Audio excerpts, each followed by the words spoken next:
In the spring of 1985, something cataclysmic was causing BMW's M Division engineers sleepless nights. Something huge, something so immense in fact that it was impeding development of one of the finest driving cars of all time. A car bred for the racing track and designed with nothing else in mind other than outright speed.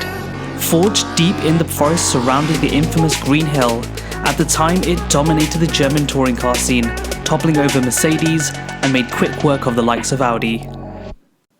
And now, throughout all its generations and enduring multiple revisions of its inline six, BMW makes its introduction to the all-new E30 M3. But we look back in celebration for the resounding success of the original E30 on this episode of Motorsport Explored.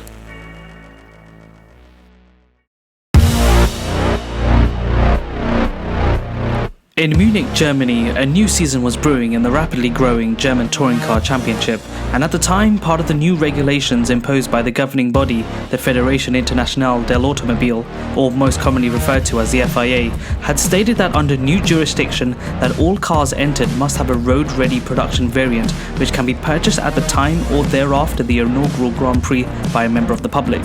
Now, the problem that the German manufacturer was having during the winter break was that the BMW E30 car was purpose-built for the racetrack.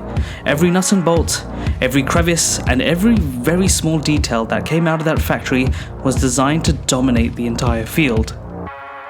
And that, it did.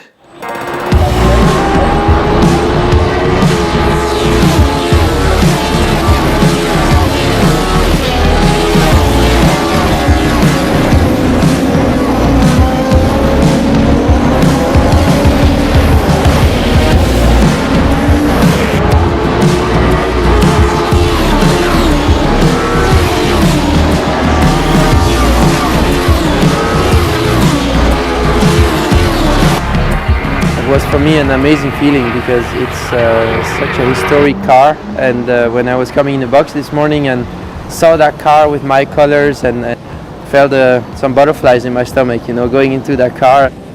20 years are between these two cars, and in 20 years the engineers had a lot of time to work, and they were developing more and more, had better technologies, and of course now we have a lot more downforce, we have carbon brakes, and in the past it was no downforce and just steel brakes, which make a huge difference. And in the past they had a H-pattern gearbox, which obviously was very, very different and much more difficult to handle than now. In the past it was different, you know, you had to work more inside the car to hold the car on track because this car was sliding so much and the steering wheel was much bigger, so you could see the driver work a lot. Spengler was spot on with that statement. Many of the race cars during that time were wild by default, and that's just what made the E30 in particular so special. In the second half of the 1980s, BMW stormed to the Touring Car Championship, with Roberto Ravaglia taking the Schnitzer E30 M3 to glory by a single point on his first attempt behind the wheel. The reliability of the shorter chassis in the then severely undulating circuits meant that by pure chance, BMW could glue to the grid better than its Berlin counterparts. The car was fast, really fast, and it was being held back by a crucial limiting factor. The issue became that BMW needed to make and sell at least 5,000 road-ready vehicles, to which the E30 would be based off. In simpler terms, the company were doing things in the opposite direction. They didn't build a coupe, add some performance parts, lowered the ride height and called it a race car. No, what they did was pure genius in fact.